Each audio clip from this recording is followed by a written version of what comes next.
Xo'p, L9 mashinasini motor moyini almashtirish. Motor moyi shu joyda turadi. Moy so'rayotgan krishkasi, havo filtri. Xomut yechiladi. 3 tagina klipsasini chiqarib olib, havo filtrini almashtirsa bo'ladi, xudo xolasa. Xo'p, tayinni ko'ramiz. Tayini. Buni eng qiziq joyi zavod qilishda hozir ko'rsatib o'taman, xudo xolasa. Tayi, masla, filtri moy to'kadigan joyi. Buni oxiringisi moy solib bo'lgandan keyin zavoda qilish, kapotini yopib olamiz. Xudo xolasa kapotini yopib oldik. Mashina o'zini ochib hozir ko'rsatamiz. Xudo xolasa mashina ichini olamiz. Mashina ichini olganimizdan keyin hop elektrik joy bu.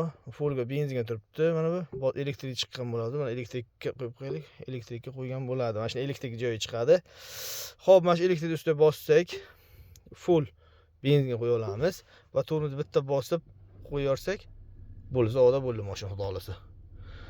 O'chirish, mashinadan tushsak, sidenadan tushganidan keyin o'zi o'chiradi, xudo xolasa. Mana mashinadan tushamiz. Mashina tushdik, mana mashina o'chdi, xudo xolasa. Moy almashtirgandan keyin обязательно zavoda qilib, o'rin qilib berishga zavoda qilish kerak.